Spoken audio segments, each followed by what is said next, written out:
যাদের কিডনিতে পাথর, অপারেশন করতে ভয় পাচ্ছেন, বিনা অপারেশনে আপনার কিডনির পাথর প্রস্রাবের রাস্তা দিয়ে গলে বের হয়ে যাবে যদি আপনি এই টিপসটি ফলো করেন। তার জন্য প্রথমে নিয়ে নেবেন কাঁঠালের কুচি পাতা, এর সাথে দিয়ে দিবেন 1 চামচ কালো জিরা। পাটায় ভালোভাবে বেটে কুসুম গরম পানিতে 1 কাপ রস তৈরি করে নেবেন। এর সাথে মিশিয়ে দিবেন 1 স্লাইস লেবুর রস। টানা 7 দিন সকালে খালি পেটে খাবেন। এতে করে আপনার পাথর যদি 1.5 mm এর নিচে থাকে, ইনশাল্লাহ 7 দিনের মধ্যেই কিডনির পাথর গলে প্রস্রাবের সাথে সব বের হয়ে যাবে। যাদের বাচ্চা একদমই খেতে চায় না, দিন দিন শুকিয়ে যাচ্ছে, আবার খাওয়াতে গেলে শুধু কান্নাকাটি করে, আজকের ভিডিওটা শুধুমাত্র তাদের জন্য। প্রতিদিন রাতে ঘুমানোর আগে বাচ্চার নাভিতে কয়েক ফোঁটা সরিষার তেল দিয়ে লেবু পাতা দিয়ে ভালোভাবে ঘষে নিন, আর এই লেবু পাতা চুলার আগুনে পুড়িয়ে ফেলুন। তাহলে দেখবেন আপনার বাচ্চার বদহজম, বদনজর, পেট ব্যথা, পেট ফাঁপা একদম দূর হয়ে যাবে, আবার ঠিকমতো খাবার খাবে। এটা কিন্তু খুবই কার্যকরী টিপস।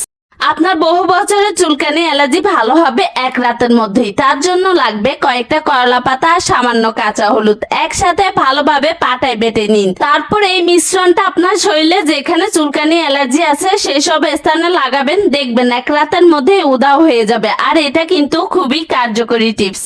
যারা বহু বছর ধরে লিভারের সমস্যায় ভুগছেন, হাজার হাজার টাকা খরচ করে ভালো হতে পারছেন না, আজকের এই ভিডিওটা তাদের জন্য খুবই গুরুত্বপূর্ণ। প্রথমে নিয়ে নেবেন পাথরকুচি পাতা, এর সাথে দিয়ে দিবেন একটা করলা কুচি আর সাথে কয়েক কোয়া রসুন। একসাথে পাটায় বেটে রস বের করে 1/2 কাপ পানির সাথে মিশিয়ে টানা 7 দিন সকালবেলা খালি পেটে এই পানীয়টা খাবেন। এতে করে আপনার লিভারের সব সমস্যা দূর হবে এবং কি লিভারের কার্যক্ষমতা বাড়বে।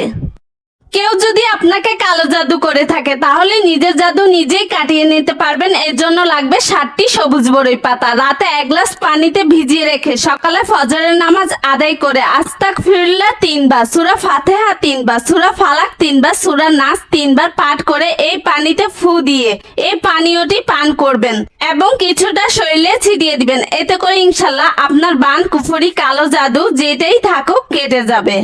কেনা চালে ভেজাল মিশানো আছে কিনা তা মাত্র 1 মিনিটেই পরীক্ষা করে নিন। কিছু পরিমাণ চাল নিয়ে তার উপরে টিস্যু রেখে আয়রনের হিট দিতে থাকুন। কিছুক্ষণ হিট দেওয়ার পর যদি এরকম ভেজা ভেজা হয়ে ওঠে, তাহলে এই চালে মোম মিশানো আছে। এই চাল ভুলও খাবেন না, অবশ্যই ফেরত দিয়ে আসবেন।